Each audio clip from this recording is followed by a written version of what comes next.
Shalom, selamat pagi Bapak Ibu Jemaat yang dikasihi Tuhan. Kiranya kita semua dalam keadaan yang sehat.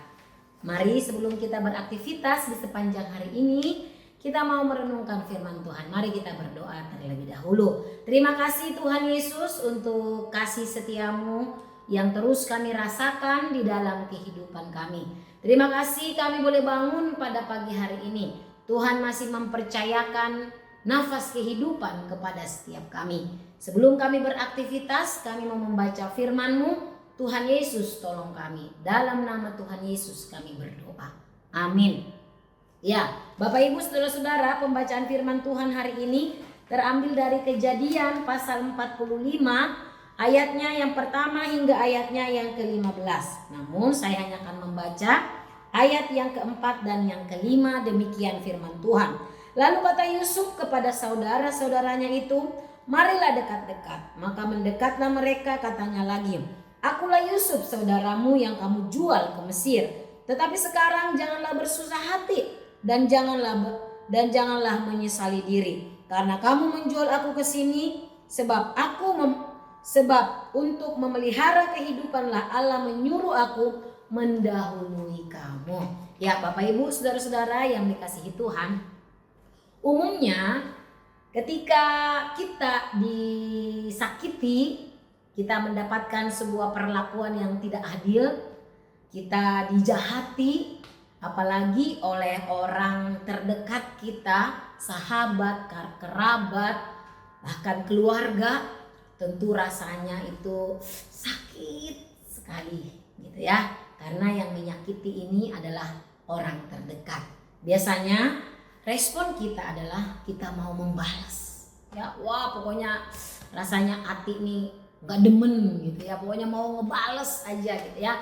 Ya minimal kalau nggak ada kesempatan buat membalas, biasanya ya kita nggak peduli lagi dengan orang itu. Wah kita sabodo amat lah, pokoknya terserah deh, cuek gitu ya. Itu yang umumnya respon orang ketika dia mendapatkan perlakuan tidak adil.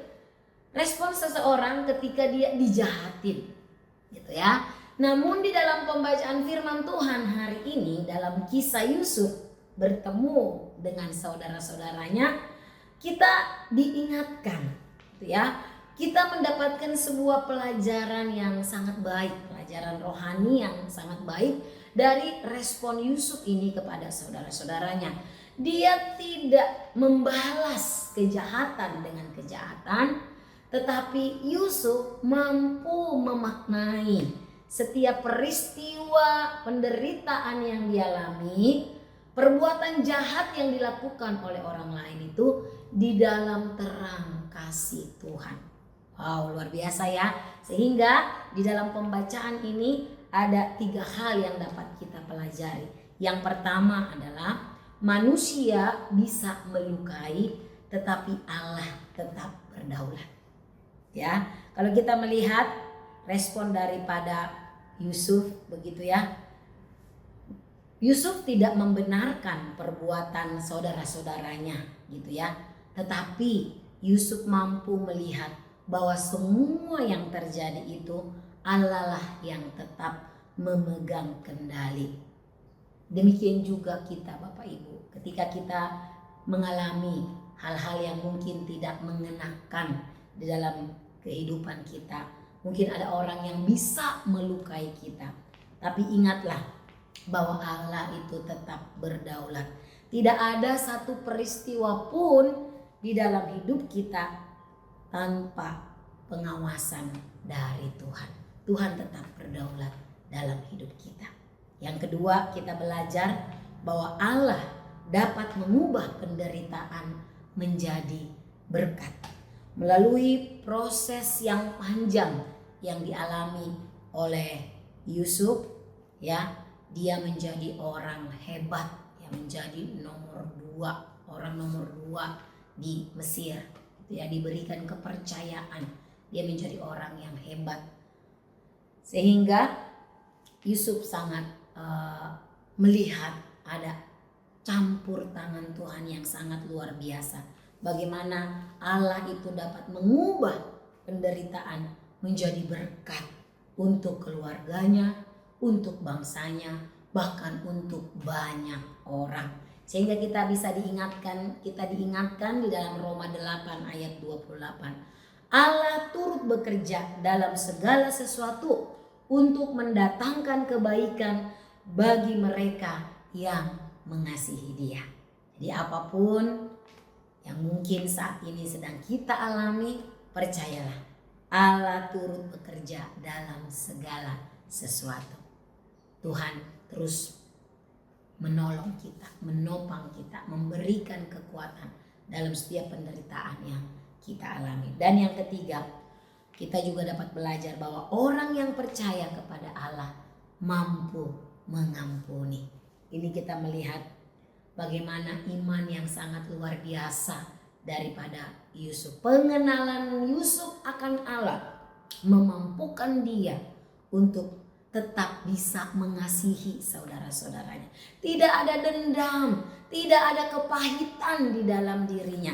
Tetapi dia rindu, bahkan dia memeluk saudara-saudaranya, bahkan dia menangis melihat saudara-saudaranya. Ya, dia tidak sakit hati, dia tidak menyimpan kepahitan itu. Karena dia adalah orang yang mengenal Allah, dia adalah orang yang sungguh-sungguh percaya kepada Allah. Sehingga dari sini Bapak Ibu kita boleh juga diingatkan. Ya, mari kita belajar untuk juga mengampuni orang yang bersalah kepada kita. Dasarnya jelas, karena Kristus sudah mengampuni kita. Kita mengenal siapa Tuhan kita. Kiranya firman Tuhan ini boleh memberkati kita semua. Mari kita berdoa. Terima kasih ya Tuhan untuk firman-Mu yang sudah kami baca dan renungkan pada pagi hari ini. Biarlah kami boleh diingatkan bahwa hidup kami semua sudah diatur oleh Tuhan. Hidup kami sungguh-sungguh dipimpin oleh Tuhan. Sehingga kami belajar untuk terus mempercayakannya kepada Tuhan. Karena Engkaulah yang berdaulat sepenuhnya atas kehidupan kami. Biarlah kami terus belajar Tuhan, dekat, kenal dengan Engkau. Sehingga peristiwa apapun yang kami alami, kami selalu mampu memaknainya di dalam terang kasih Kristus. Terima kasih ya Bapak, di dalam nama-Mu kami berdoa dan mengucap syukur. Amin.